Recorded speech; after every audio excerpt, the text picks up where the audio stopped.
Stop the insanity. Get focused on what really matters in life. Your faith, your family, your finances, and your future. Now sit back and change the trajectory of your life. This is Money for Life, brought to you by the 100-Year Savings Solution. Are you concerned about the markets? Stop taking unnecessary risks with your money while also getting great benefits. Visit us at 100yearsavings.com. Now, let's welcome your Money for Life hosts, Teresa Kuhn and Rick Sapio. Hello, everyone. This is Rick Sapio for another episode of Money for Life. Today, we're going to talk about dating, values, and finances. You know, Teresa, you may not know this, but the number of people who get married and stay married, sadly, is shrinking and shrinking. It's a tiny percentage of the population right now. So there's been an explosion of dating in the world. So most people are committed to never getting married, but they don't mind dating. And that opens up a whole can of worms when it comes to money and finances. And I want to start with the difference between money and finances. Money is what you do to make your day-to-day life work. You pay for things to make your life work. You don't want to get kicked out of your house or your place of business. But finances are the activities that you do that create wealth later in life. That's how I would distinguish the two. So Teresa says, you know, Rick, let me interview you. You've got a lot of experience in this world. Thanks, Rick. And this is a really interesting topic and a very timely topic. Money does play a big part of dating. You were a bachelor for a very long time, and you were what could be considered a very eligible bachelor. You were very successful. You have a very successful company. And if not you specifically, your friends, right? Entrepreneurs, business owners. Your objective at some point in time became getting married and finding a woman that checked off your boxes when it came to values. What was it like dating as a successful bachelor? It seems like a long time ago that I was a bachelor, but how did you navigate the world of dating when it came to money and finances? When you'd meet somebody and you tell them what you did, were you thinking, are they looking at me as a meal ticket? Are they looking at me because I've got money, I'm successful? Or are the girls I'm dating liking me for me? Did that ever come up for you? It's funny. So when my dad died at 13, I consider myself single from the age of 13 to the age of 42. I got married. I was approaching my 43rd birthday. And the truth is, I never had a very serious girlfriend. I never lived with anybody. And I never was close to marriage, not even one time, until I met my wife after I turned 40. Now, people would ask, were you trying to get married? And the truth was, in my late 20s, after watching all the chaos in my family and all the chaos in clients and friends, I decided to make a list. And I thought about what I wanted my marriage to represent in my life. And I thought about, you know, would I ever consider divorce or a prenup or all of that? And what would I want my life to look like when I'm 80 years old? And so the first thing I did before I made the list was I wrote a paragraph on my life at 80 with the perfect woman. We're sitting inside a cabin. It's cold outside. We're sipping hot chocolate. There's a fire going. We're on a mountain in Colorado. There's great grandkids all around us. And I realized that having a vision that would pull me in that direction was better. So then I took that vision and I made a list. What type of wife do I want to have? Well, for me, and this is not for everybody, I wanted somebody who went to church every week. I wanted somebody who didn't have baggage prior to me, so no serious relationships. I wanted someone who came from a good family. I wanted someone who liked having dinner parties, who liked to cook, who liked to be at home, who wanted to have a big family. And there was actually 27 attributes of the perfect person for me. And what was ironic about that is it was such a tight list that everybody said, that's crazy, you're never going to find that person. But I think that having the list adds tremendous clarity and adds tremendous simplicity. So everyone listening to this podcast knows that it's simplicity, probability, and leverage. That's what drives me. So to answer your question, it was a lot easier for me because I was so crystal clear on what I was looking for that I never got sucked in to a relationship for the wrong reasons. A lot of people, they know they're with the wrong person, but they get deeper and deeper and deeper with that wrong person, and then they can't get out. And that is so prevalent in our society. And they get together because they say, well, we're comfortable together, or the sex is good, or I love their family. And they destroy years and years and years of their life until it's over. And just yesterday, I had dinner with another couple who wanted to talk to me and Melissa. After 27 years of marriage, they announced to us that they're getting divorced. They have 4 kids, they've been married 27 years, and they said to us, we never should have gotten married. And it's that insanity that Teresa and I are trying to stop. So, Rick, you speak about this list that you had, right? Do you still have that list by chance? Of course, I have that list. So many people have asked me about it. That's the criteria which allowed me to think about it over many years. What do I really want? And here's the funny thing about marriage. Even though Melissa fulfills everything on the list, marriage is still hard.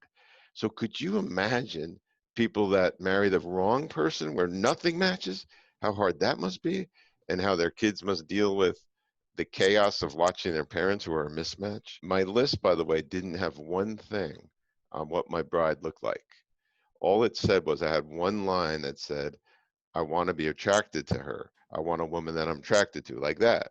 So I didn't fuss over height, weight, hair color, eye color. None of that mattered because I think that kind of stuff comes and goes. Because I think in a marriage, love comes and goes. Commitment is the thing I was looking for. I was looking to make a long-term commitment to somebody that honored my values.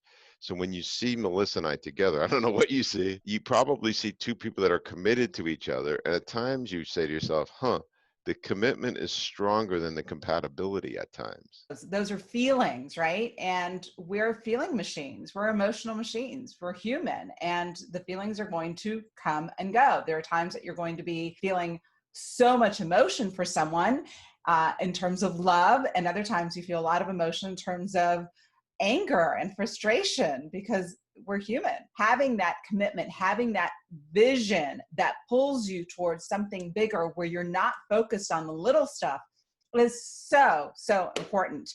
You look at the evolution of relationships, and couples will get married and then they'll have kids. If they're able to survive the first 7 years, there is a bit of a boredom that steps in, and realtors say that they see couples buying homes to take away from the boredom. And it's just temporary. It solves the problem temporarily. What it's doing is masking deeper problems. So Teresa, that fits exactly in this topic, dating, values, and finances.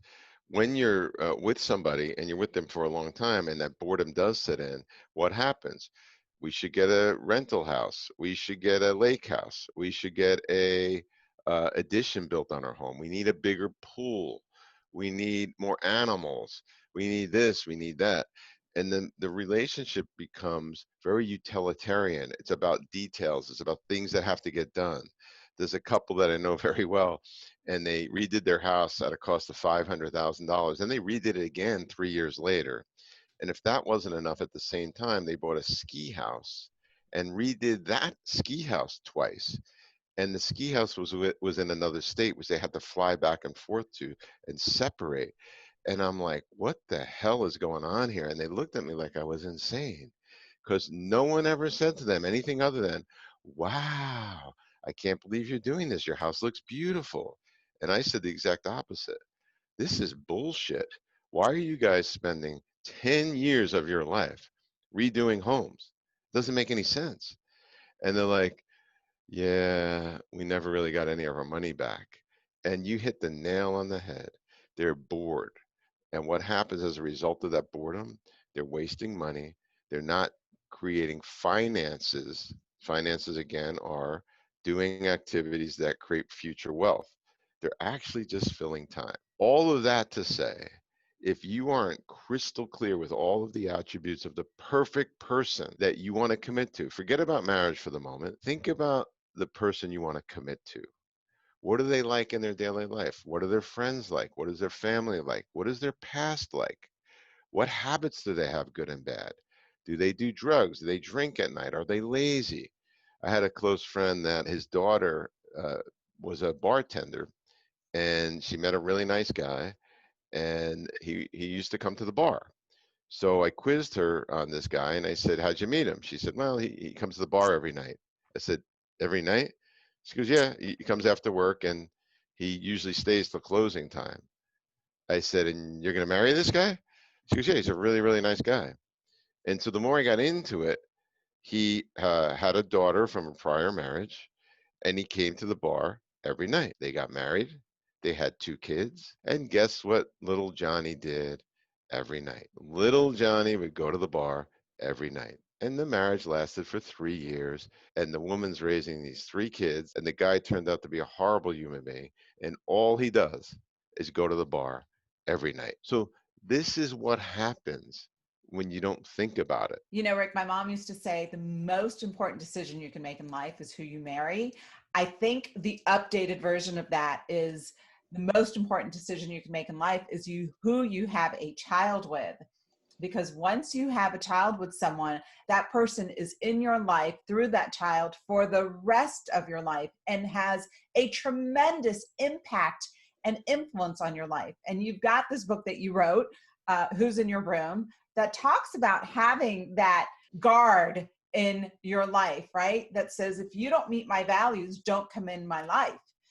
And I'm going to update that and say, if you don't meet my values, I'm not going to have a child with you, because the stress and chaos and emotional cost. I know you're out of the dating world, and I know you had a set of values. So that set of values filtered out the women. But your friends today that are navigating that world, what do they say when it comes to women and money and finances? How do they navigate that world? Well, I think everything we talk about is universal. I mean, if I was living in Rome, I probably would have said the same thing 2,000 years ago. So nothing's changed. I've been married only 14 years, and I don't think a lot's changed in 14 years. Yes, there was a lot of women out there for me that seemed to want something different than I wanted. They have different terms for those women, and men, by the way, that are just looking to be, to have someone be their sugar daddy. But my radar was really high. It was so obvious to see their motives. Get out of those relationships immediately. I remember one time I was on a date, and it was so bad. This woman was just so opposite of what I wanted. I feel horrible admitting this right now, but I went to the waiter. I gave him the money to pay for the dinner, and I walked out. The first step, if you want to avoid all of that, is total clarity. Get your list. Get also a list of values. So you want a list of criteria, like all of the aspects of them that you want in terms of your prior history. And then you want values. What are their values? Do they like staying healthy and lean? Do they like family? Do they like saving money as a value, for example? So once you have total clarity on those 2 lists, I think you can avoid all of that. You want to watch people and how they spend money and how they save money and what crap that they buy. There's such a massive trend in the United States right now for people to just fill their homes with crap. And they've got every electronic gadget and every sporting gadget, from golf clubs to all the things that you need, fishing gear and everything else. I wanted someone who actually lived a simple life, whose home was relatively simple, who didn't have crap all over the place. Because, we have 4 kids and we have a 2-car garage. And it's funny, we just have a few shelves, and everything we have out there just fits on a few shelves. And, you walk into some other people's houses, they have a whole 2 or 3 bays in their garage filled with crap. And and if that's not enough, they go get a what do they call those, public storage space to fill more crap there. And for me, and I don't know, I can't tell you how you should live your life, but I just wanted somebody that you know managed money, managed expenditures, lived a conservative life, came from a conservative life. And if you who are listening can give this podcast to somebody in the dating world to have them think about all of this stuff in advance, it's going to save them decades of chaos potentially. So once you do make a commitment to the right person, you then have to say, what are we going to plan together financially? And that's where finances come into play. And that's when you might have to make a decision on potentially buying products together, like a cash value whole life insurance policy, which is the 100-year savings solution. That is a very conservative long-term growth plan. And you could actually do that separately if you want, but it has both of you thinking about the same thing. How do I become the tortoise, not the hare? How do I create long-term wealth, a conservative lifestyle, and save money? You and I both know that most couples are not aligned when it comes to money. Typically, there's one who is more of a saver, more conservative, and there's one that's more of a spender and more of a risk taker. And we find extremes in both, right? Sometimes they're pretty close, but there's always one that's a little bit more conservative. But then there are the extreme situations. How have you seen your friends navigate those differences when it comes to money and finances? Okay, I'm going to come clean on this. This exact question that you asked was not part of my criteria, and it has been a point of contention in our marriage. I never thought about the big financial purchases in life. And Melissa and I are finally starting to get on the same page, but I never thought that people should invest a tremendous amount in real estate that's never going to come back to them. So I never believed in, a big home, having a lake house, condominiums and time sharing and all of that. My wife and I have never agreed until recently on how to handle those big expenditures. And I wish that I had handled that at the beginning, killed that snake when it was small, because it has been the biggest point of contention in our marriage. So I did recently acquiesce because she always grew up with a dog. She always had a dog. So after 14 years of marriage, I said, okay, we'll get the dog. But I will have to tell you that consolation did eliminate some simplicity, probability, and leverage from our lives. But my wife is extremely happy. And it's a compromise that I made to, offset some of these other desires. So that's so interesting that you would share that.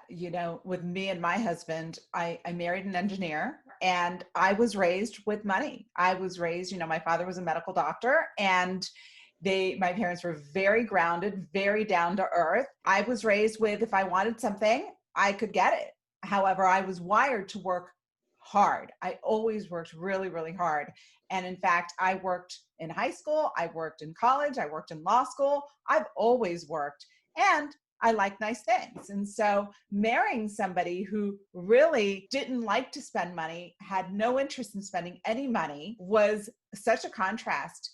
And it hasn't been that much of a conflict in our relationship.